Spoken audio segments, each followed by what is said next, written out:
us. All right, well, my next guest says one thing is for sure. The more they snoop, the louder these protests are going to grow. Kevin McCullough certainly thinks so. The host of Xtreme Radio joins us right now.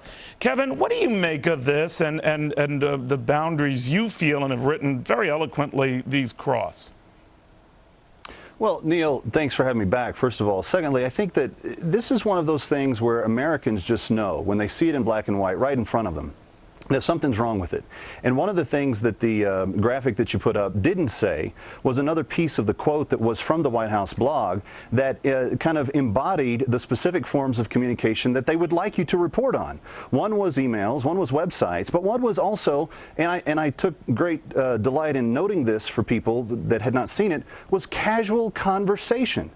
What business is it of the federal government's, particularly of the executive branch, what my casual conversation is? They have no right to be asking my neighbors, anyone around me, if they want to know my opinion, they can come and ask me directly. That's fine. They have no business asking people around me to begin to assume suspicious activity with me based on a purely different interpretation of what President Obama says universal health care will be, as opposed to what I think it will be. But, you know, I thought about it this way. I was trying to give the benefit of every doubt here and the concern about freedom of speech and all that. But I just kept thinking, Kevin, boy, if this had happened in the last administration, if they had put out an edict like, look, we'd like you to track anyone who's opposed to the Iraq war or buildup, let us know. Or even back down to Richard Nixon and the whole debate over the Pentagon Papers prior, we want to keep track of the folks who might be talking about our involvement and how we got into Vietnam, et cetera, that actually predeceased the Nixon administration. Quite a different reaction, I would think, in the way it would be covered. Well, Neil, if you look at this, I think the really big wazoo here is that you've got two different things combining to create this kind of perfect storm. You've got simultaneous plummeting of Barack Obama's policy approval numbers. You've got simultaneous distrust being sown back into the electorate when you hear Geithner and Summers, as you very articulately reported on this program, that they are saying, look, anyone making $249,999.99 is going to probably now see a tax increase. You're looking at an electorate that is losing trust in someone that promised hope and change. And if he loses this credibility that he's trying to build this kind of utopia on, everything else is shot.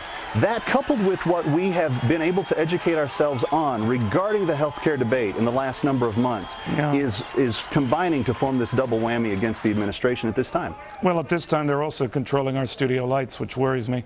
But, Kevin, let me ask you this in all seriousness. Do you, again, if you don't mind indulging my benefit of the doubt and trying to understand this, sure. This is an administration that's very tech savvy, very internet savvy, emailed its VP choice announcement, got an email database that started this financial upswelling of support unlike we've ever seen before.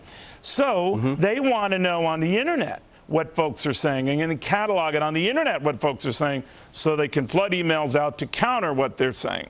And this is the way this very tech-savvy administration fights its wars, not with any evil intentions, just efficient intentions. You're saying that's not what's going on, right?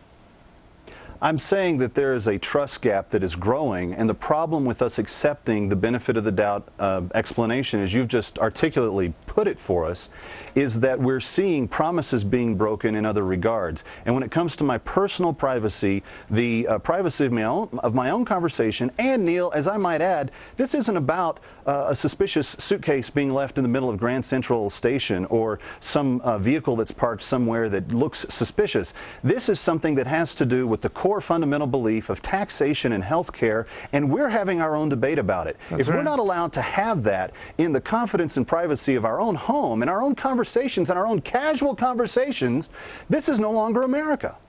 Kevin, thank you very much. Left or right on this issue, you got to read what Kevin has put out here because he has framed this debate way beyond a liberal or conservative issue. Kevin, thank you very, very much. Kevin McCullough. I appreciate it.